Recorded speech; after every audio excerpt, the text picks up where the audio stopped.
Hey, it's Travis. Too many camp directors run just on gut feel. Our free Resilient Camp Blueprint Diagnostic is your dashboard for resilience. Take it today at camp.mba/Travis. Again, that's camp.mba/Travis. Buckle up, Camp Pros, and get ready to launch into the future of summer camp with Camp Ahead. Camp Ahead helps Camp Pros think about the future so they're not caught off guard. Climate mitigation, heat, gender, war, demographics, economics, artificial intelligence. Are we ready as an industry? Camp Ahead, exploring the futurology of the summer camp industry. You can find our contact information and the many show notes from each episode at gocamp.pro/campahead.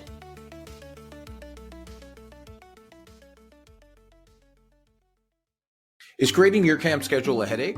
Does it limit the experience of campers or staff? Campify is the software that does the heavy lifting for you, taking care of group, elective, and specialist scheduling based on your custom scheduling rules. Interested in learning more? Visit campify.io/campahead to schedule a demo or create a free trial today. Hi, everybody, and welcome to Camp Ahead. This is our first inaugural voyage in the Camp Ahead podcast. My name is Joe Richards. I'll be one of your co-hosts. I'm currently the executive director at Pierce Williams Summer Camp and Retreat Facility in southwestern Ontario, Canada, and we're located about halfway between Detroit and Toronto. Hey there, I'm Jess Elfring-Roberts, and I'm the executive director of Episcopal Camps and Conference Centers, which is an organization of a little over 110 Episcopal camps, conference centers, retreat centers, and farms across the United States, and some in Europe and some in South America. Hi, everybody. My name is KJ Williams. I am the camp director and chief program officer at Phantom Lake YMCA Camp in McGuanago, Wisconsin. Okay, great. Yeah. What is Camp Ahead? And this is our opportunity to share with you. So Camp Ahead is a podcast that will explore something called future scenarios. So essentially not future-proofing your camp, but helping you think differently about the future to help us as things arise, for us to be better prepared to handle them and have a more creative look at how to handle them. A lot of this comes from this book that I'm holding up to the screen right now. It's called Imaginable: How to Create a Hopeful Future in Your Own Life, Your Community, and the World. It is by Jane McGonigal. It will be in the show notes. In fact, I will probably mention the book in every show we ever do, however long this goes on. I wanted to set up a couple of things first. So Jane McGonigal works at the Institute for the Future in Palo Alto. And the first time I mentioned that, so I was on another podcast for years called Camp Hacker. And the first time I mentioned the Institute for the Future to my Camp Hacker co-hosts, one of them's, that's not a real thing. And I was like, oh, yes. And it's been a real thing since the 70s or 60s. Mm-hmm. And it's this idea that if we don't think about the future, we're not going to be ready to get it. And in reading the book and in listening to Institute things and joining an open community that was present, it's now closed, for the concept of future planning. I have been fascinated by the idea that we really need to make sure as camps and as an industry that we are ready for something else to happen. And a lot of this stems from the pandemic, which is only, right, for, what is that, 3 years ago? 4 years ago? 4 years ago. And so to set the stage, where were you during the pandemic, and how did the pandemic affect where you were at the time? I was teaching high school theater, and also my wife and I had just found out we were pregnant with our second child in that March of 2020. And so I remember being home and trying to figure out how to do online learning live. We didn't do at the time. It was synchronously, and to theater. How do you teach theater to 40 turned off camera screens? And so that was an epic adventure. And so I spent a lot of time thinking, okay, I've got to try something different to to make this work in that time. And so there was a lot of thinking on my feet and thinking, okay, if I've got students at home, how do I keep them engaged? What is something that they can do at home while still using like acting techniques? And so I taught them how to edit videos on their cell phone, and they made like we had a short film festival, which ended up being really fun. KJ, what were you up to during the pandemic or when it started? I was working in homeless services in the height of the pandemic, which was and is always needed, but was especially needed. I was living in downtown Phoenix, Arizona, in 120-degree Fahrenheit heat, and it was challenging. I was running a community center at long-term housing for some folks, and we had to go from how are we running programs and bringing people together in the community to now how do I serve this community that doesn't have access to internet. It was challenging, and so we really focused on the food insecurities and providing meals to folks at the bare minimum, but it was definitely a major switch in the social service community to how are we going to socially serve people when we don't have the face-to-face option to do that for years. Yeah, and myself as a camp person, right, it hits and then you can't run camp. And for a lot of what we do in the camp community is build community. And a lot of that, if not most, all of it is through interactions in person. And if we're not interacting in person, like just trying to do it over Zoom, and lots of camps pivoted to doing, and we did do too, some either camp in a box, right? Mailing stuff out to people and doing camp. We did camp in a bucket because we had 5-gallon buckets lying around that we could pack things in and deliver. But it was a huge challenge to try and adapt to something that I don't think any of us had thought about. And that's really the key to this future scenario planning, is that we're going to bring, hopefully over the next 8 episodes is our goal for season 1. Over the next 8 episodes, we'll create some scenarios that then we can feel free to play with the camp community and people who want to play. Yeah, because had we thought ahead, what would we have done differently? I think there's this big, I notice it a lot with young adults now, but this big idea of how do I become proactive versus reactive? And if I can learn how to do that in planning for my day, am I going to be out this whole entire day? Do I need to bring a change of clothes? If I can do it in that short amount of time, what does it look like when I'm thinking about the options or things that could happen at my summer camp? How do I be proactive about it now when I have the brain space to do it versus when you're in reaction mode, like we all were during COVID, where you're treading water and you're just trying to do whatever your brain can think of, and it's already working in overdrive. And so I love this idea of sitting down and saying, how do I plan for future scenarios that may or may not happen? Yeah, and as the token young adult on this podcast, right? I'm in my 20s, in my late 20s. Not token. Specifically chosen. The intentional young adults on this podcast, right? How do we also teach even seasonal staff to do that same thing, right? How do we teach them to come back 10 years from now or 2 years from now or whatever it is and do that intentional future scenario planning? Yeah, no, you're right. It's everybody. I'm also 38 and I'm still learning every day. I am, if we're all saying that, I'm a 51 and I know it all. So I'm good. Thank you for getting vulnerable on the first episode with us. I think the key is, I love the idea of proactive versus reactive. We here at Pierce Williams, we do Clifton Strengths with our staff every couple of summers. And my number one strength my number one talent in their list of 32 is strategic thinking. So I often go through these things without the idea of doing it on purpose, right? Like I was having this conversation with my wife the other night. I said, do you think about what happens like when you're late and I don't know where you are, and I'm not going to look up where your phone is because that's creepy as all get out. And I'm like, okay, so what if she's been in a horrible car accident? And then I planned life from there. And I mentioned that to some of my staff here, and they're like, that would cause me so much anxiety. Well, I think it's actually a balm for anxiety, right? Like a bomb being BALM, Yep. not BOMB, but Yep. like because what you start to know some of those things that you would have to do.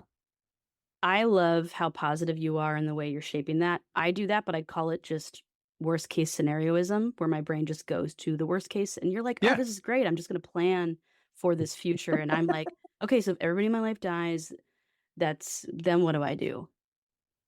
Yeah, I like the take on positive spiraling. That's Yeah. Well, I don't know. So, as we've mentioned where we are age-wise, I'm also firmly in what we would call the generation of X. And this ability to not really, I was telling my staff this summer that because now you both work in the camping world, and our staff who are the same age they were 10 years ago, right? So for us at Pierce, they're somewhere between 16 and 22. Mm-hmm. But 16 to 22-year-olds now are very different than 16 to 22-year-olds 15 years ago. And one of the things I mentioned to like this podcast, in the office here, we have 4 permanent staff members. And our age goes from me as the 50-year-old to, we have a 41-year-old, we have a 30-year-old, and we have a 22-year-old. And it's just a really interesting way to look at the world when you have 4 very different perspectives and almost different generations.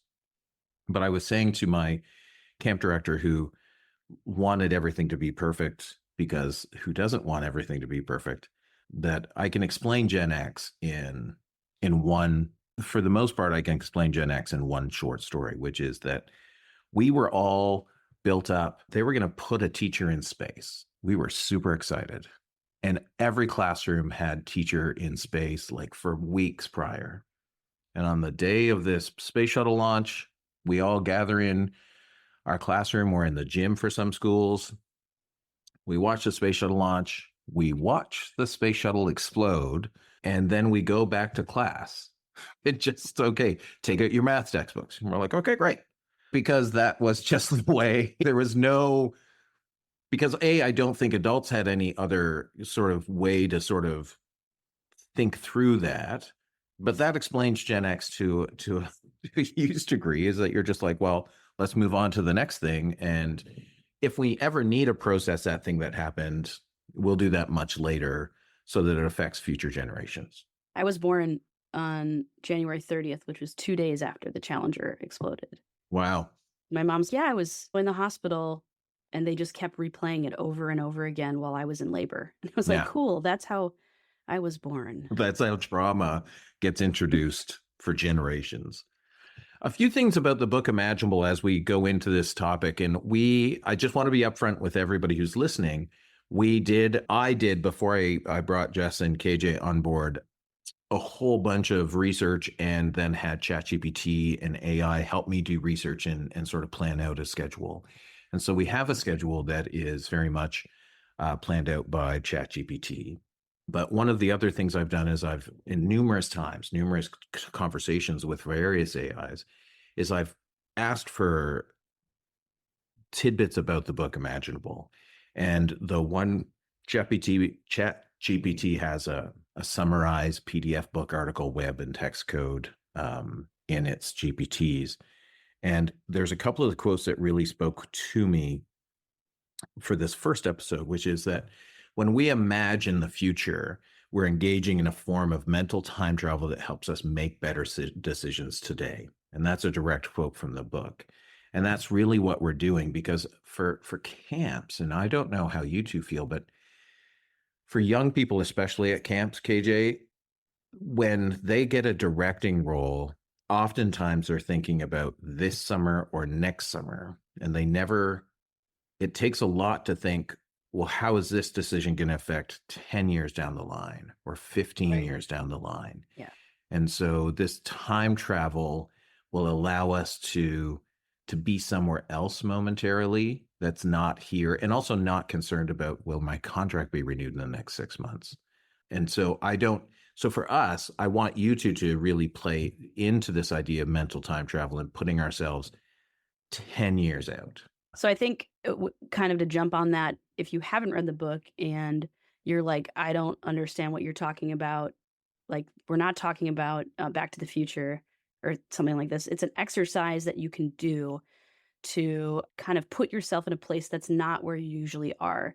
And there's a great exercise to just practice, what does this actually mean? And so it's you can close your eyes if you want to, and you can think about like tomorrow. All right, tomorrow morning when you wake up, what are you going to do?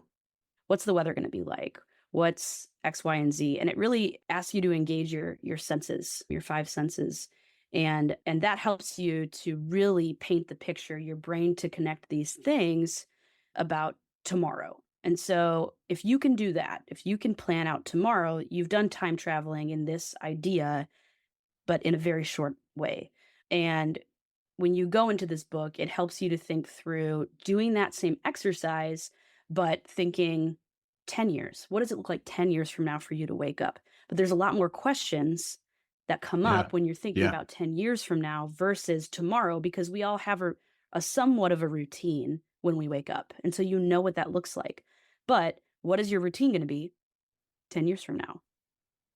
Well, and where are you waking up? KJ, as a Mhm. young person, 10 years from now can be a very different place for you. You'll be It's- old. Yeah, it seems like a different world, right? Yeah. Where would you like, so let's do this out loud. We're all by coming on as a co-host, we're going to ask crazy questions. Let's do this out loud with KJ. Let's see. So in 10 years, what do you think from this moment in time, where do you see yourself in 10 years? Physically. Yeah, I mean, let's go with a physical place first. physically, I live on camp. I would love to potentially still be living on camp, just in a nicer home. Yeah. Yeah, I mean, it's such a hard concept, right? To even think about 10 years from now. Mhm. Like my 30s, man. Uh, Okay. just kidding. But yeah, I think physically, I see myself still in Wisconsin, probably closer to the city, if not on camp. That would be my physical state.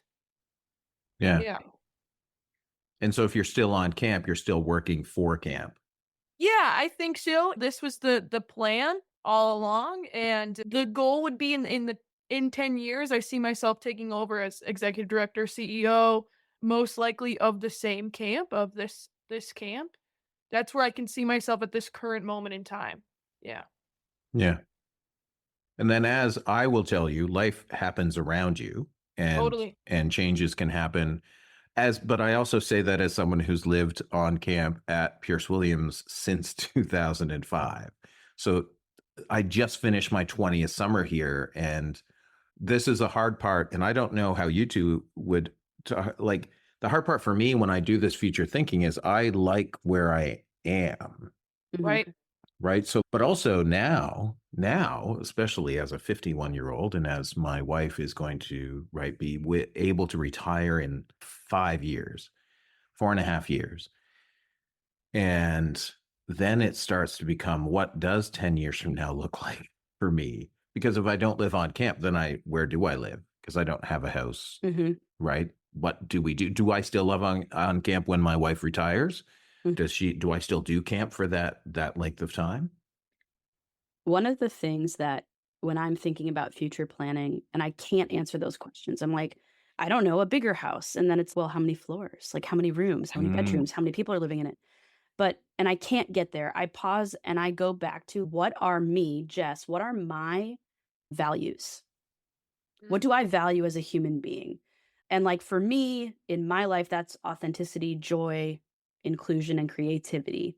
And so if I know that these are things that I always carry with me, I know that the choices that I make in my life will always go back to what I value. And so I always kind of think about that. So if I'm thinking like, oh, 10 years from now, I'm going to be a millionaire and I'm going to live in a mansion, I think, does that align with my values? Mm. Because if it doesn't, I'm not going to go there because that's not at the core of who I am. And so I often, if I can't think and I get stuck, I go back to who am I? And then also there are things in my life, like I have a wife and I have 2 kids, I have 2 daughters. And so Like I have a 9-year-old and almost 4-year-old. And so in 10 years, one of them will be 19 and one will be almost 14. And then I'm like, oh I don't know how to plan for that. And as somebody who was like a youth minister for 20 years, it's different when they're not your kids. Right. And so that for me is the hardest thing, is planning for the future when there are lots of things, and this is what it's all about, that are not in your control. But what are you in control of, and how can you or your values affect the way that you engage with other people or your family or your community or your camp? I love that idea of using values as your, essentially what I would call your foundation, right? Many, many years ago when I was in university, I hitchhiked out west for the summer job in between first and second year university. And I had this philosophy that the farther west I went, the lower down people's moral values went. It was a weird, and I thought about it last year because I did a sabbatical and I drove Route 66. So as I'm driving to Santa Monica Pier, I was like, I don't think the same way now that I did in my 20s. But I think more so, it was this idea of, is my foundation good enough to work away from where everybody who helped build it is, right? Be it family, be it camp people, be it friends. Because when you remove yourself from all of those things, will your foundation withstand the storms that are going to happen? Oof. Right. That's a big question. Summer camp directors, listen up. What if I told you there was a magical tool that could transform your camp scheduling chaos into a breeze? Introducing Campify, a camp scheduling platform making scheduling as fun as camp itself. Before you hit skip, hear us out. Campify isn't just another app, it's your new secret weapon to conquer scheduling chaos. Camps across North America wish they tried it sooner, and none would ever go back to scheduling the old-fashioned way. Every camp is unique and it has its own special quirks. Campify gets that, and it works and thinks for you. It builds schedules based on rules that you set, and Campify offers much more than group scheduling. Campify's elective module gives campers personalized schedules. Say goodbye to last-minute changes causing scrambling and confusion. Campify's staff mobile app updates schedules in real time. Your time is valuable. Let Campify save you hours and make the scheduling effortless. Bring your camp into the future and discover the smarter way to schedule. Visit campify.io/campahead to schedule a demo. Create a free trial and claim 10% off your first year's license. The idea of mental time travel is super important, right? That we're gonna put ourselves somewhere else. And I love the fact that you talked about details and who I am, but for some of these scenarios, it's not more or less of anything, but so I'll talk about a scenario that I did with the Institute for the Future. So I did something called Zerotopia. So this should help people who are listening understand what a scenario looks like. The scenario is that your local municipality, all municipalities will stop accepting garbage. Now they've prepared you for this. They've told you about this. They will still take compost, but they won't take garbage or recycling or plastics. It's just compost they're going to take. And there's now a 2,000% tax or 200% tax, I forget but on reusable on single-use containers. So if you go to Starbucks and you want a coffee and you forgot your cup, that $2 coffee, I know that's not realistic at Starbucks, but let's use it for simple math, now becomes a $20 cup of coffee because you are getting a single-use cup. And in this scenario, 10 years out, I was playing it with a group of people who were not all camp people, which is a great thing because I had a different perspective than someone who approached this from a teaching lens or someone who approaches from a future of municipal politics lens. And I think that's one of the things that as we move towards scenario building, really need to focus on different people in camping. Age groups is one, as well as including the people like your maintenance guy at camp, right? To figure out these things. And so what that scenario looked like was 5 to 7 days with a prompt each morning to ask you to think about it would give you a little story prompt about Zerotopia. And then you would have to write a little reflection on it, like 15 minutes. It's meant to be done in less than 15 minutes of your day. But what it does is it forces all day long, my brain thinks about, oh, well, that wouldn't be able to happen in that future because we wouldn't be able to do what we're doing right now in the future because, and so it really focused me on, well, how do we deal with garbage now at camp? Like, how do we train people to understand that they can't just bring we're on municipal water. Municipal water in Canada is safe to drink more times than not, but there's still groups who bring bottled water. And we have a huge aversion to bottled water because then you're producing all of these plastic bottles. And so do you outlaw bottled water? Do you make them take recycling with them when they go, right? Do you limit the number of, currently we've gone with limiting the amount of garbage they can produce while they're here, right? So we say it's 1 bag per 10 participants per a weekend, right? So if you have 50 participants, we should only have 5 bags of garbage at the end. I was just at Camp Fowler in Upper New York in the Adirondacks, and they have a separate garbage bin for all of their paper towels because you can compost paper towels. And then they have but it was fascinating to think through and see how it affected your day-to-day things, even for that, and not just for that week, because then I think about Zerotopia all the time, and that was like 10 months ago. I think maybe what would be helpful is to explain the idea of scenario planning. Just so if people have never done this before, right? And you gave like such a good example. You take a scenario that could happen, right? Like you said, being charged a really high price for garbage. And then you play that out in how that would work in either your life or your work. And I think camp people are so good at scenario work. I think about any staff training I've ever done, and you're like, okay, that small group, you're going to do this scenario where the camper is homesick, and then they work it out. And I think camp people do a lot of group initiatives or ropes course stuff. And so people know how to work together really, really well. And I think you are building, camp folks are so good at this that scenario planning could be a really great place to get really creative and think outside the box of planning for the future. Yeah. And I think it's also this idea that a lot of times the scenarios that I'm thinking of are not just camp specific, right? It's easy for us as camp professionals, for KJ and myself who live on site at camps, to think specifically about our facility. And for you, Jess, when you have numerous facilities that you try to treat the same, you love all of your kids just the same, but it's the larger things that actually cause, like when the hurricanes happened and it parked itself over North Carolina in Asheville, which is, so for those who don't know, Asheville, North Carolina, Brevard, North Carolina, which is close to Asheville, within an hour drive, there are 80 summer camps. There is in Brevard, there was I toured these camps in 2016, maybe. Not all 80. That'd be ridiculous. There's an ice cream shop in Brevard that has ice cream flavors named after every camp. So on your day off, you can go and get that. But when it talked about this idea of the flooding, and they used the term that Asheville was a climate haven, which is not something that I had been aware of as a term, right? That people are seeking out these safe places because people understand that changes are happening. And Asheville is now in a climate haven sense. It made me walk around my site and look and be like, what happens if I get a year's worth of rain in a day?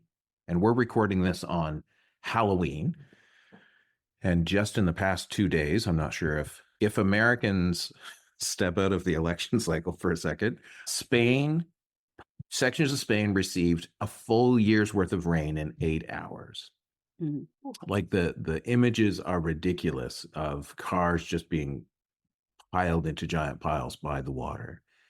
And that all to be said, when we're planning a scenario, I often think, and I would love to hear both of your thoughts on this, that it's better to plan how something bigger affects camp than specifically a camp-based scenario. Oh, absolutely. Absolutely. I think because I think with scenario-based planning, you want to be planning for things that are entirely out of your control. And so much of that is things that happen outside of the camp, outside of the space.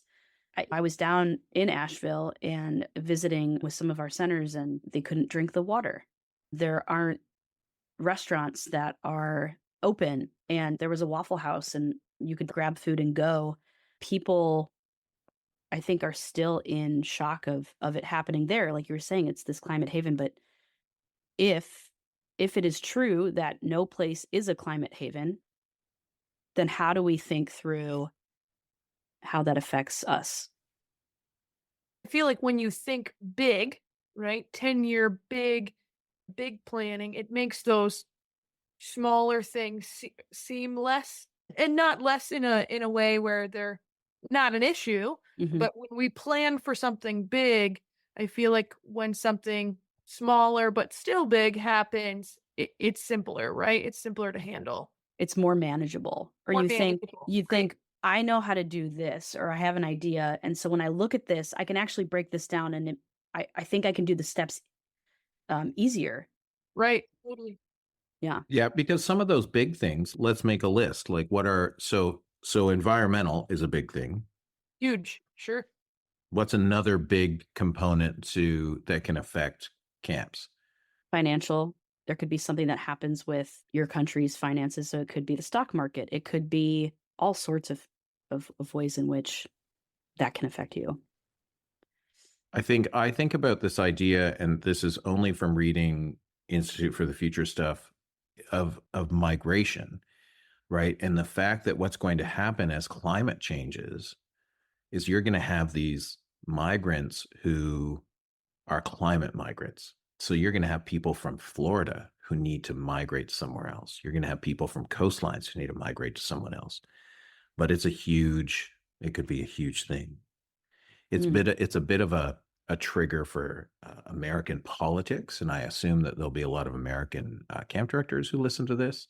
I'm a Canadian. I live on the right side of Lake Erie, and it's just one of those things when we talk about migration, it's not just about people moving from country to country. It's also people within a country moving.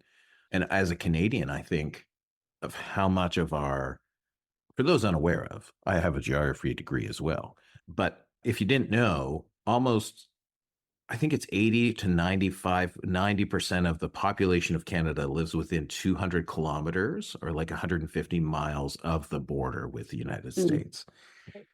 And to the north of that is this giant landmass that as things change will become more habitable because it will not be as desolate. So migration, what else we got, KJ? Well, I was just going to say, we're seeing the effects of that, right? Like we're 40 minutes from Lake Michigan, which is the largest freshwater source in the world, from Phoenix. So I'm a culprit of climate migration myself, right? Without even knowing it. But we're already seeing the effects of that here in my state that I'm in. So yeah, it's going to be a huge issue. Well, Or and I not a think huge that issue. I think politics is a big issue for us as well. I agree. Not that I don't want to delve my toe. I've already said too much. People have already shut it off. It's all good. And then I also think about demographics, right? From a camp perspective, for the history of camping, from the late 1800s till now, we've been focused mainly on children and youth. But as those demographics change, and not just demographics of age, but demographics of the different nationalities who move into, I was recently in Toronto, and there's a ton of different nationalities. As I look around this video, we're all seem to be white and Caucasian. I just want to recognize that. But there are a bunch of Asian, we have a ton of Korean user groups here on site at Pierce Williams that rent us, but they're never going to send their kids to camp because they want to be with family. They believe that family, so there's demographics to think through in those things as well. Yeah, and I think that's a great example of thinking about the way we do camp, and the way it has been done has been from a white man's point of view since the 1800s. And so if we're thinking about looking at the way we want to do camp, who's at the table making those decisions, right? So if you have a group of people who really focus on the family and wanting to have that, it's like, how cool would it be to do a family camp? And I'm sure you do things like that, or to just think outside the box of bringing people to the table who maybe have never experienced camp and asking them what they want, or what would they like their experience to be, and having them be a collaborator in that process. Yeah. Totally. And I think all of these things lead to better and different scenarios that we can sort of tackle as we go forward. And so I've written down environmental, financial, migration, political, demographic, and I'm sure there's more. I would love to, if people just want to let us know. If you ever have something, if you're listening to this and you want to send a message to us, you can send a message directly to me, Joe, Joe, at campisbetter.com. Life is good. Camp is better. And it'll come right into my email box. As we talk about scenario planning from the book Imaginable, the other thing I want to make sure that we're aware of from these pull quotes is that futurists are not in the business of making predictions, Jane says. We are in the business of exploring possibilities. And I went on sabbatical, as I said, last year. And I came back from sabbatical to my board of directors, and I had a lot of time to think.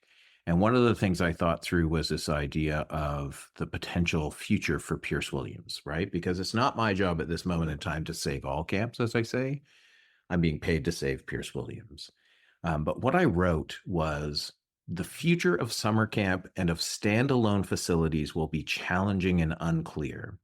It is up to us as stewards of Pierce Williams at this moment in time to have a vision that sees multiple possible futures and then shape that vision to adapt to the realities that change and morph around us. It will be vital for our organization to have someone who's learning, researching, and analyzing what the future will do to Pierce Williams and the challenges it will have for us. To not plan for change in the future is to plan for the failure of Pierce Williams over the next 10 to 25 years. Yep. And that's, I'm sure both of you could put camp names in there.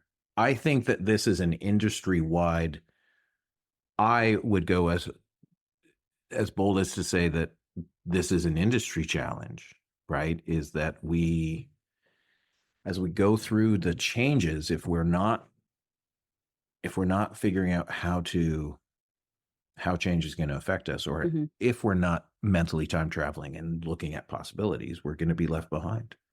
Absolutely. Yeah. And we're getting the opportunity as camps and conference centers and all of those things, like, to pause and reflect and think about it. And if we don't listen to that, and we don't plan, or we don't change, we may lose our camp.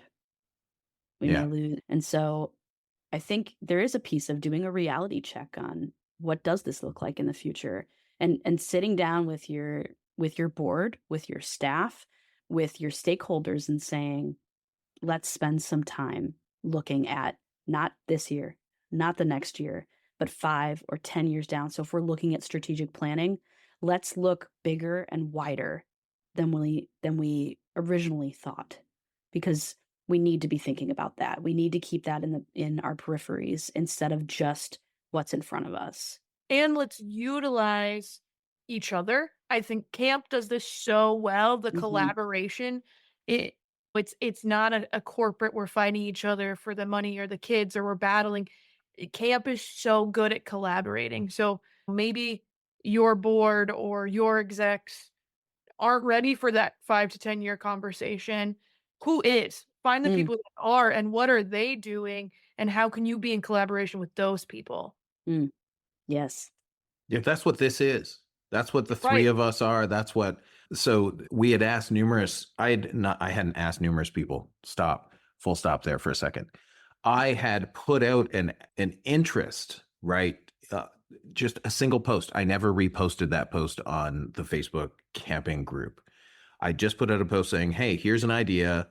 Let me know if you're interested. And that's where the two of you came from. And 15 other people replied to that post. And it really speaks to this idea that I don't think I'm the only one who thinks about this, but we need to get it started. And that's what today is in this first episode. And that's because we can talk, and we will continue to talk about the specifics of scenario planning and why it matters. But we can also, and sharing anecdotes, the International Camping Fellowship is a group that represents camping organizations from around the world. And so on Tuesday, I was invited to a reception in Castor, Ontario, a little town outside of Hamilton. And the International Camping Fellowship was meeting in the camp offices of Camp Winona there for a board meeting. And so I got to meet people from Japan and China and Turkey and Russia and Canada and the US. And it remind myself, camping is a much bigger thing than just Pierce Williams.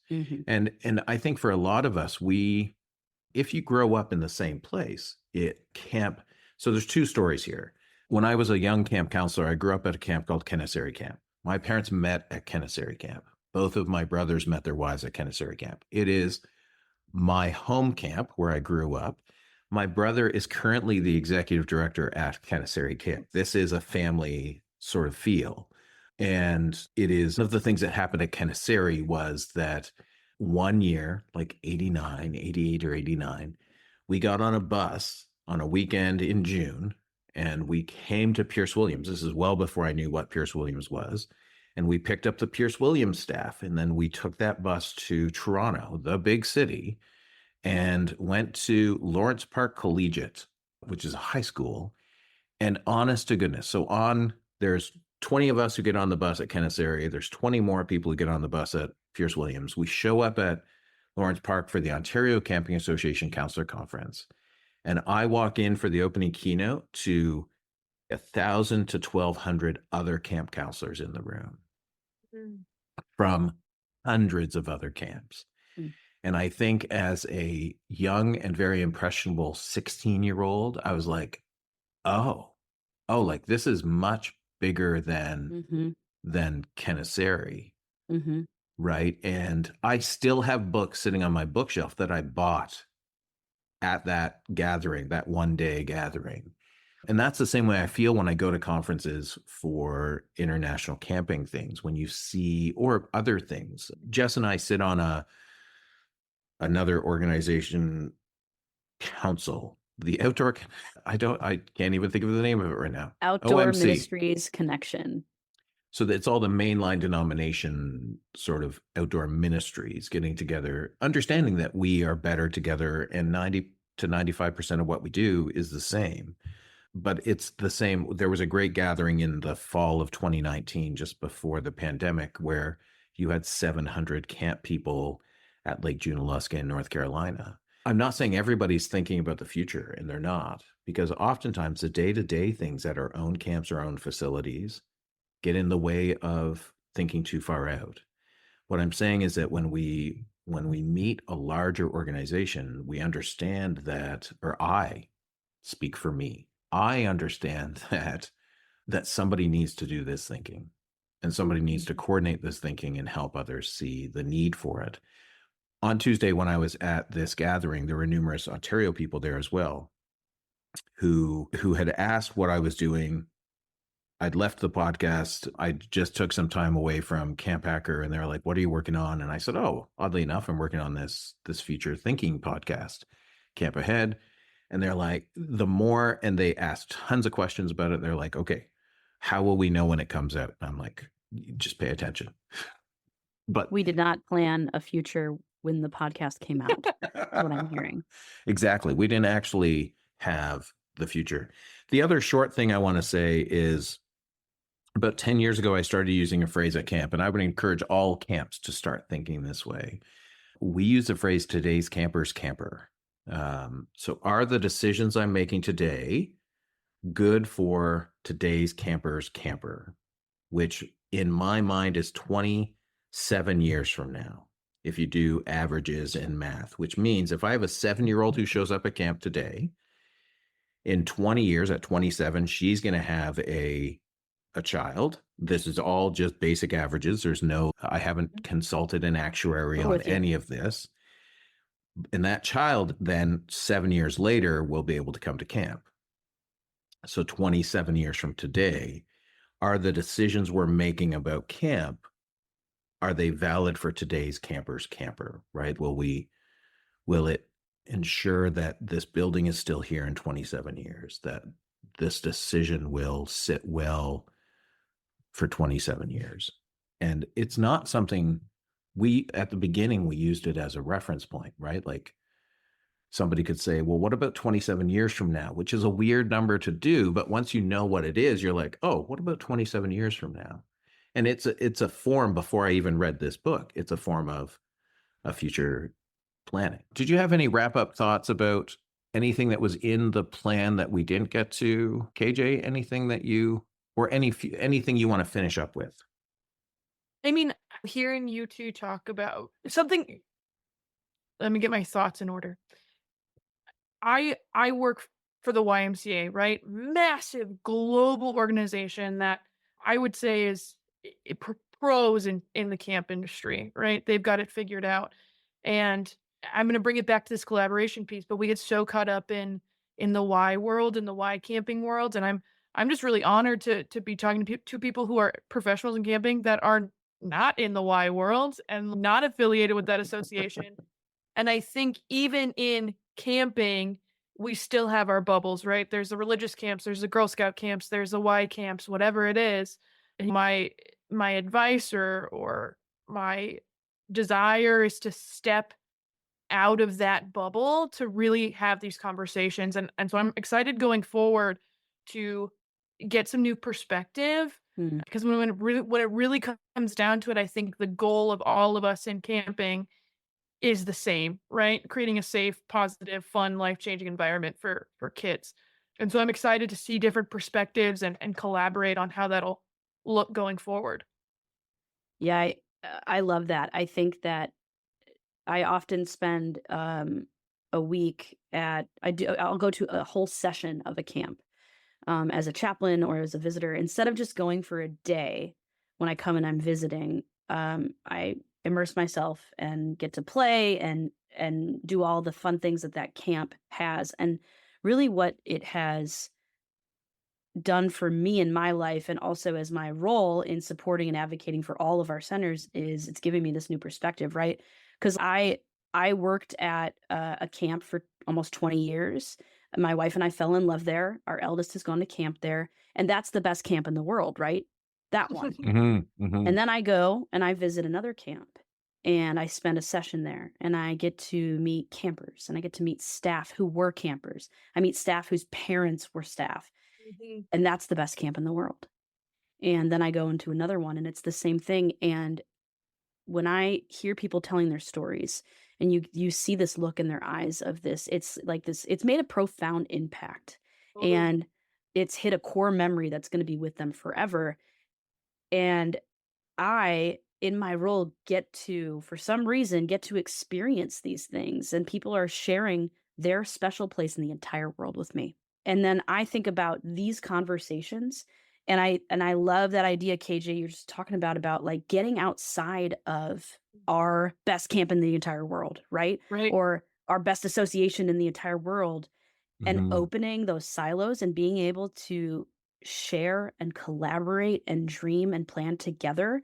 Because you're right, like if our goal is to have at our core a safe place for kids to explore and learn and grow, we can do that together at its core. And we can share our gifts and we can share our hopes and dreams and the things that worked and the things that didn't. It's only going to make us better. Totally. Yeah. Absolutely. So I'm excited to do this with you all. I'm really glad that this first episode has gone what I believe to be as well as it has. We did have an episode 0 that we didn't record where we got on a Zoom and we chatted. There are two things. There's probably more. You've probably realized by now I have zero control over stuff. I want us to, in my mind, I would expand it beyond kids, right? Oh, for sure. We ran a 55 plus camp a couple of weeks ago for the first time ever.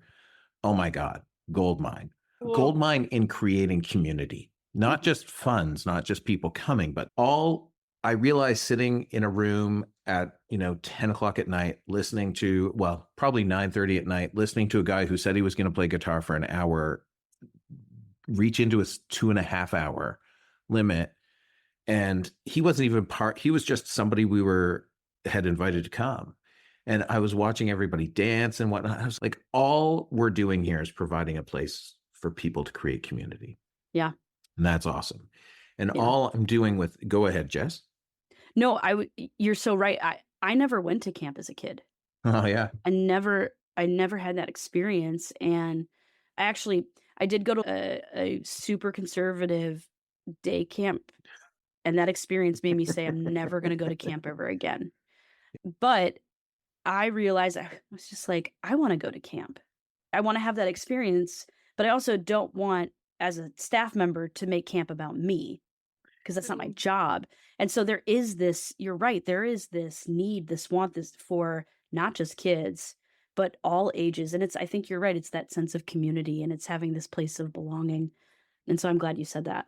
It's huge. And I love, KJ, you said getting out of a bubble, right? Because it's so often, and that's what walking into 1,000 other camp counselors does in a time before the internet, right? Where you have no concept of, I still remember my my farmer father saying, you can work at camp full time. I was like, I don't know, but I'm going to go into outdoor recreation because that's what I want to do. And what I love about what I think for this group, for the three of us, I treat this a lot like a mastermind group. And if people don't know what a mastermind group, it's this idea of getting together with 3 or 4 other camp professionals once a month or every couple of weeks, just chatting through our challenges, our problems, just getting a different perspective.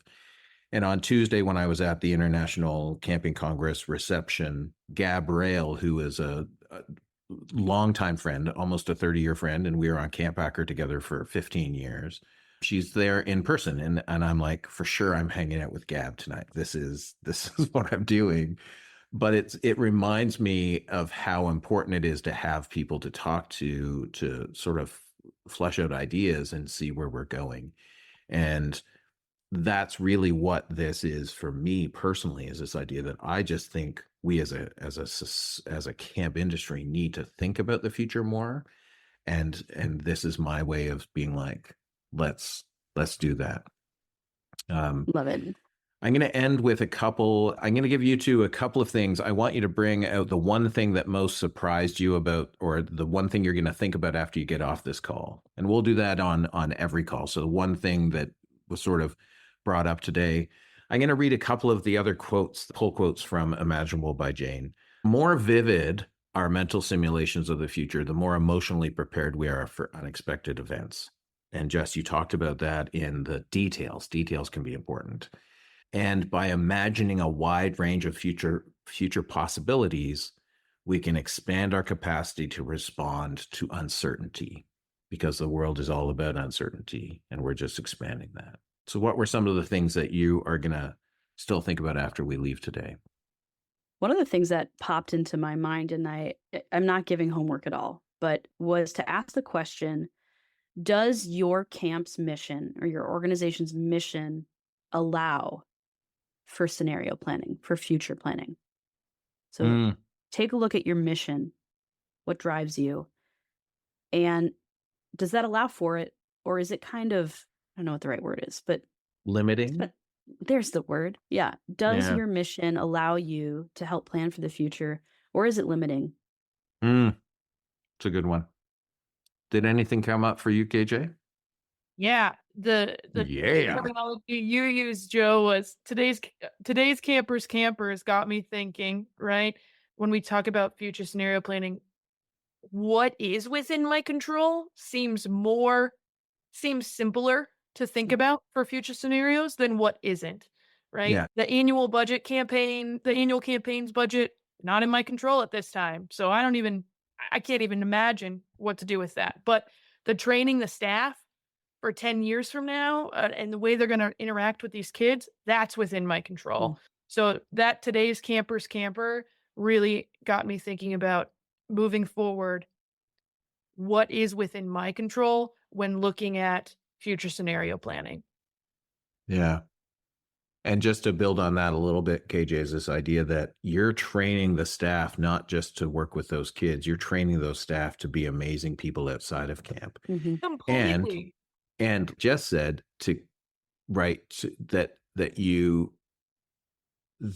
that's going to affect them for the rest of their lives. In fact, during our 55 plus retreat, one of our previous board chairs came back and led like a scrapbooking, journal making, card making thing. And her daughters both worked at camp under me. And she said that Poof still curses me to this day, because one of the philosophies we have here at Pierce Williams is this idea of to do what needs to be done, which is to do what needs to be done to give the campers the most amazing camp experience. That's our job description for everybody. And it's the top line. It's not like other duties as required. It's the top line. And Poof said that in every job she's in, it just makes her more pissed off at her other people who don't follow the same philosophy.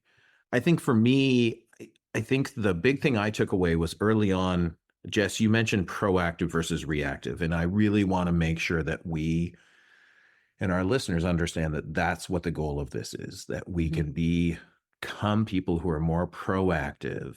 And we're not saying we're not predicting the future.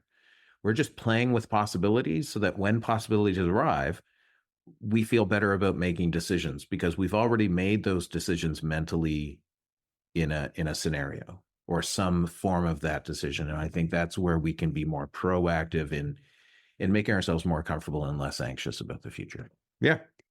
Sounds good. You can subscribe to our podcast. Yes. And if you really like this first episode, you can send us a review. That would be awesome. I'm sure some editor somewhere. Thank you to whoever is editing our podcast. We are part of the Go Camp Pro podcast network. And our goal is to have 8 episodes out before next May is the goal. So we'll go from there. Where can people, if people want to ask a question, KJ, where can people find you or find out more about camp?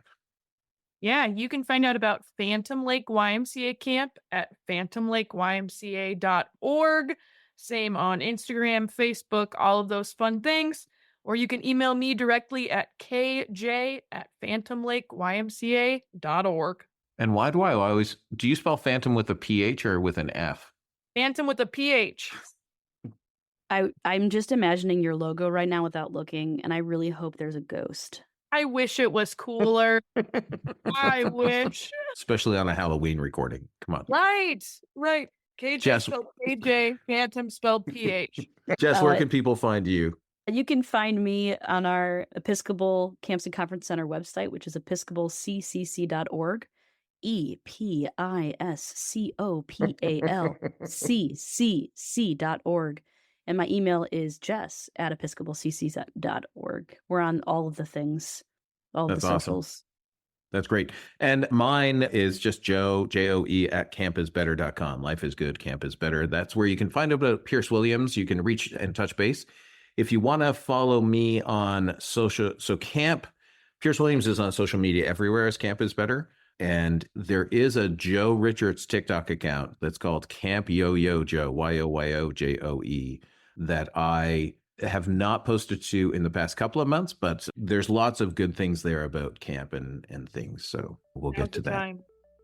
So thank you, everyone. Thanks for being part of this journey as we begin. Have a great day.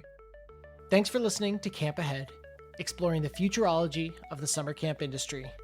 Don't forget to check out our contact information and show notes at gocamp.pro/campahead. Camp Ahead is part of the Go Camp Pro podcast network. Find a podcast for camp pros of every age and stage at gocamp.pro/podcast.